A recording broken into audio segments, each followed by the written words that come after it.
want to demonstrate a little bit about what I learned. So I'm going to need a little help because unfortunately I don't bring my own clients with me because I find there's enough people who have enough horse shit no matter where I go. So I want to find, is there anybody in here that has a bad memory and you think about it way too much and makes you feel bad? You think about it, makes you feel bad? You do, sir? You seem smiling awful lot for somebody that's got a bad memory. I beg your pardon? There you go. Do you smile when you think about this? No, and it makes you feel really bad. Has it done it for a long time?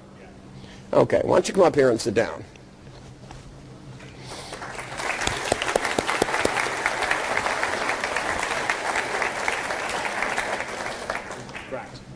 Where's your name tag? It's on my jacket. Are you really in this seminar? Yes, sir. Hey, we got somebody who snuck in. Take him out and draw and quarter him, would you please? Okay, just sit, that's all right. I'm in the chair. You're a complicated guy, aren't you? Okay, all right. Now, you don't need to tell us what this is. That's not important. It doesn't matter what it is. So how often do you think about this? Most days. Most days? Okay. How do you know when to have a day off? I've been working at it. You've been working at what? Trying to think about other things. Trying. That sounds like you're failing. If I say I tried to open the door, it means I didn't, by the way. Yeah. But anyway, when you think about it, it does make you feel bad. It does make me feel bad. Okay. Do you think about it like once a day, 10 times a day? Probably 3 times, 5 times. Okay. And when you think about it, how long do you think about it? Up to 3 hours. Per time? Per time. That's like 9 hours in a day. Yeah, I think about stuff a lot. No, you think about one thing a lot because there's no day left. Yeah, I think about it when I'm doing other things. I think about it all the time. You think about it all the time. Well, you think about it 9 hours a day. Yeah. Okay, but let's be conservative and say... It's been getting better. It's been getting better. So does that mean like 7.5? All right. I'm probably down to an hour a day. Oh, an hour a day. Well, that's only about 5,000 hours a year. Yeah. Every 10 years it's 5,000 hours, but, you know, not a lot of time. There's nothing you could do with 5,000 extra hours in the next 10 years. Yeah. Do you know how much sex you could have in 5,000 hours? Are you married? No, sir. You have we don't have time to be married. You have a girlfriend? These two things are related. Uh-huh. Oh, okay. Well... So if I think about sex, then I'm back thinking about her, so... Well, you can be, but if she's not there, it's not as much fun. Then you're actually having a relationship with your right hand. Hey, baby, it's you and me tonight.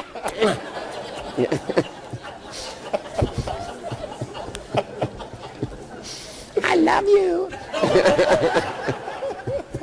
Okay, now let me ask you this. When you think about this, I have a guess, because I'm a very intuitive person, Virginia taught me to be intuitive, that the memory itself is either life-size or larger than life.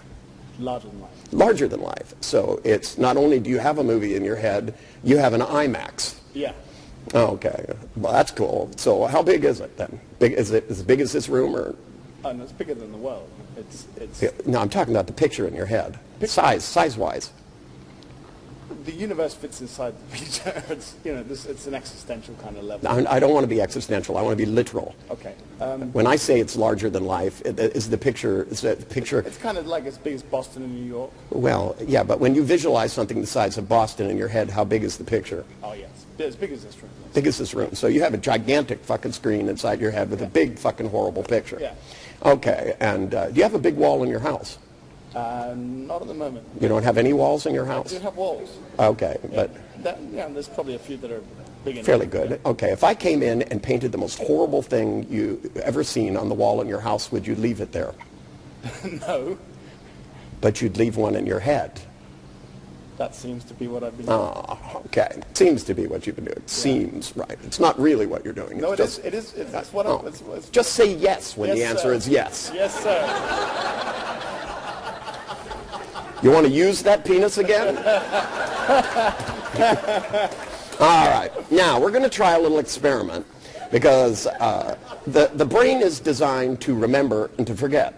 See, and both of those things are good things, especially if you get to choose which ones are which. Yeah. And it's not so much that you forget things, it's that they don't affect you viscerally. Yeah. Because when you think about this, it makes you feel bad enough that, and of course you do it again and again and again, and then you have to have some crappy internal dialogue to go with it, Yeah. just, you know, because what would a crummy picture be without some sound? In fact, you should really add music. Orchestra. Orchestra. You got an orchestra? Oh my God. Well, there you go.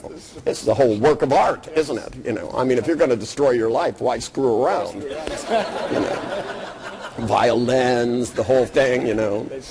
Yeah, that's great. Okay. Well, if you're going to be stupid, do it in style. That's what I say. Now, what I'm going to ask you to do is really quite simple. Okay. Don't do it until I finish giving you the instructions, because I don't want you to do part of it. I want you to do the whole thing. What I want you to do is I'm going to have you close your eyes and look at this big fucking nasty picture. And the minute you start to see it, I want you to shrink it down to a circle this big, and I want you to start flickering it between black and white. Okay? Do you understand? Yep. Okay, you ready? Yep. Take a deep breath, close your eyes, look at the big bad picture, shrink it down, blink it black and white, blink it black and white, blink it black and white, blink it black and white. Okay? Now, one more thing I want you to do. Okay, that's good enough. You got it. That's simple. I know how the brain works. Yeah. I don't understand what Freud did. I understand something that works. It's a little different. Yeah.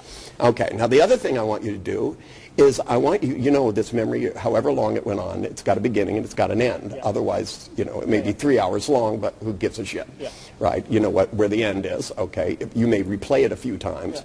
but wherever it is, I want you to look at the last picture.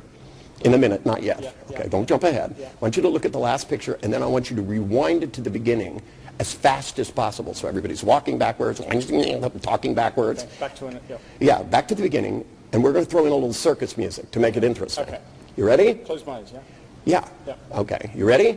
Yeah. Close your eyes, jump to the end, start running it backwards.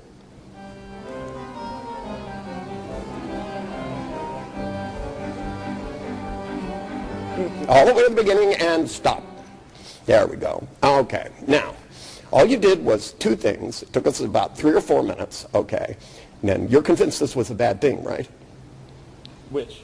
Feeling bad about this, right? Yeah. Okay. Now I want you to go back and look at it again. Can you make yourself feel bad? No.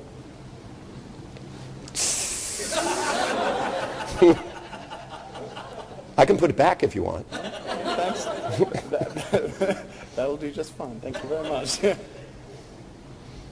Well, we're not done yet, though. Oh, no. Well, I worry about things. I'm a worrier by nature. Yeah. What are you going to do with the 4,000 hours? Yeah. Have you thought about that? Yeah, well, revenge was one of the things. Then you're still thinking about it. Yeah, no, yeah. See, I mean, do you want your future to be squarely aimed at your past? No. Do you know the best thing about the past? It's in the past. Is that it's over. That's the best thing about the past. You know the best thing about the future? You can do all kinds of wonderful fucking shit. You can do things you haven't even dreamt about yet because you've been too busy replaying this bullshit over and over again. If you worry about the past, it reappears. I had a friend once that got jilted by his wife. Her name was Christina. They were friends of mine. And I didn't see him for about a year. He went off and practiced depression until he got really good at it. And he would come over and he'd go, "Do you think you could help me with the depression?" And I said, "No, you're doing a fine job." So finally one time he came over and I did a little something and he was feeling pretty good and he left, and then I get this call that he's getting married. It's only like 30 days later. And I went, uh-oh. And I went over, and the weirdest thing was not only did he find someone like this woman, she looked exactly like her. She looked exactly, it was scary. And I accidentally kept calling her Christina, which was not a good thing to do, by the way. That doesn't make you a very good friend. But I just couldn't help myself. I would say, "Oh, Christina, will you pass me the sugar?" And she would go, "I'm not Christina." And I would look at him and go, "Is she or is she not?" She might be. And if she is, she'll do the same thing. But he married her, and she jilted him. Yeah. So thank you very much. You did beautifully. Yeah.